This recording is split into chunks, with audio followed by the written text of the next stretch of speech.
Hey Mavs, in my last video, I created an AI walking robot using the PPO algorithm.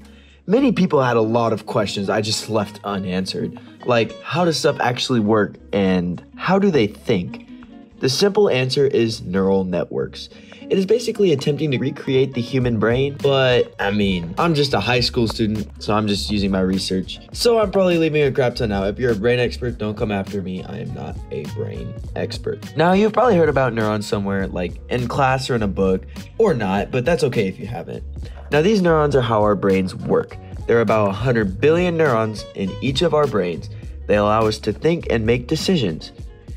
There's a lot more going on in our brains with like a bunch of stuff with reactions and stuff. But let's put that aside for a second and completely forget everything about it.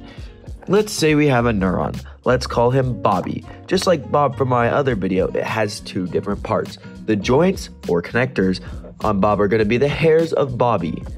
These hairs are called dendrites.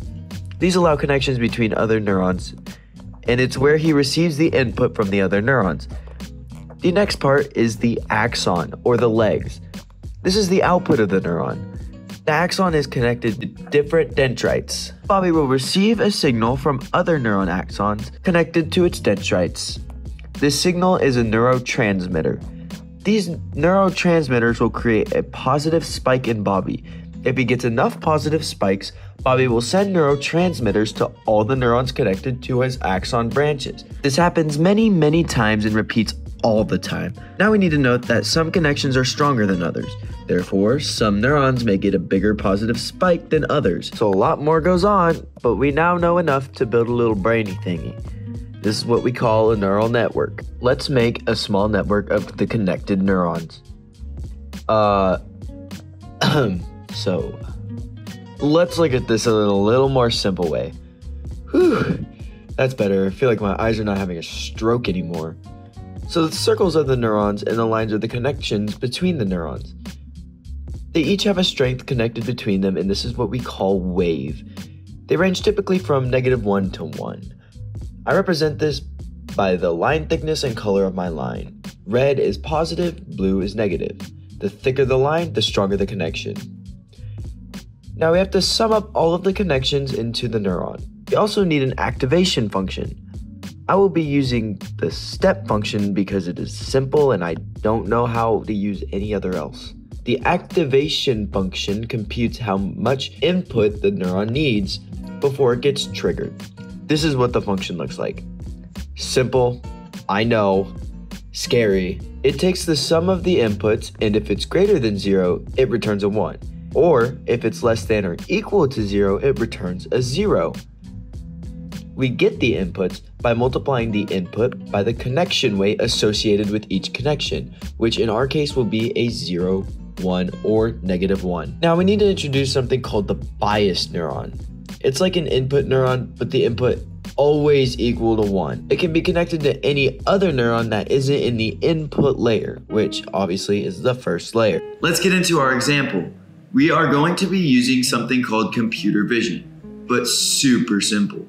The camera only sees a 2x2 image and everything is only black and white. We want to recognize all of the checkerboard patterns possible.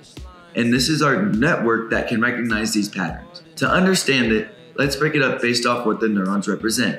A way we can think of this is each layer has combining features from the previous layer. We first have to look at the input layer. We have 4 neurons for each pixel input possible. You can see the bottom neuron is combining the features from the previous layer, resulting in a diagonal line. That combined with the white diagonal line in the opposite direction creates a checkerboard pattern in the next layer. Now there's a little math to it, but it is very simple. And I think even a 3rd grader could do it or something like that. We can see in the input layer, the top left is black, so the input layer will be a 1 because it consists of a black pixel in the right spot. And the bottom right is also black, so there will be a 1 also. The other 2 pixels are white, so they are set as -1. Let's look at the first neuron in the second layer. Remember, blue lines are negative and red lines are positive. We will just use these as -1 and 1. So let's start.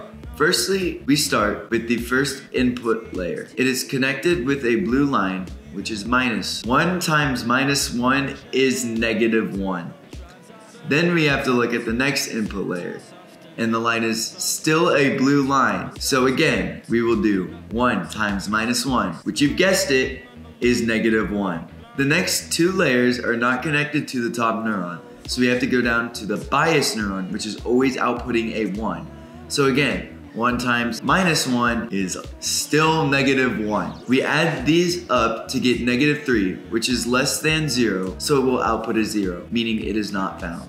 The next one down, we have 1 times -1, which is +1. And the next connection is 1 times 1, which is still +1. Super difficult, I know. And when we go down to the bias node, simply because there are no lines from the other neuron, so 1 times -1 is equal to -1. If we add all of these together, we should get +1, which is greater than 0, resulting in the output to be 1, which means it does consist. We are starting to see the checkerboard pattern we want in the image. And the top one was top left and to bottom right, which isn't found for white. I'm going to go quickly on these because I think you get the idea. So 1 times -1 equals 1, plus -1 times 1, which still equals 1, plus 1 minus 1, which is -1. So if we add these up, we still get 1, which again is greater than 0, so it outputs a 1.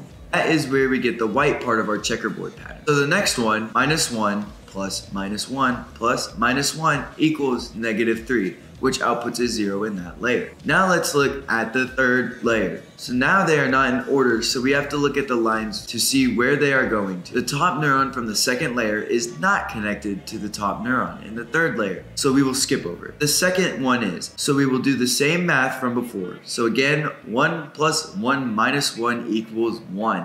Which outputs, you guessed it, a 1. And the bottom neuron is 0 plus 0 minus 1 because we use the output numbers just like we did for the input. The input numbers no longer matter anymore because we already figured out if they are in the image or not. So we multiply 0 by 1 to get 0. Remember, we get our -1 from the bias neuron, so this will also output a 0. If you notice, we found the checkerboard pattern that was in our input. Now the output neuron combines these two, so we got 1 times 1 plus 0 times 1 is 0, and 0 plus 1 equals 1, which means the final output is 1, which means we found the checkerboard pattern that we wanted, therefore it works. You could try other inputs and test them out if you want to. Obviously, if you don't input a checkerboard pattern, it will never output a 1. Now, this is how an AI learns with computer vision. See, you don't have to be a nerd like me to understand. If you have any questions, leave them down in the comments and I will get to everyone as soon as I can.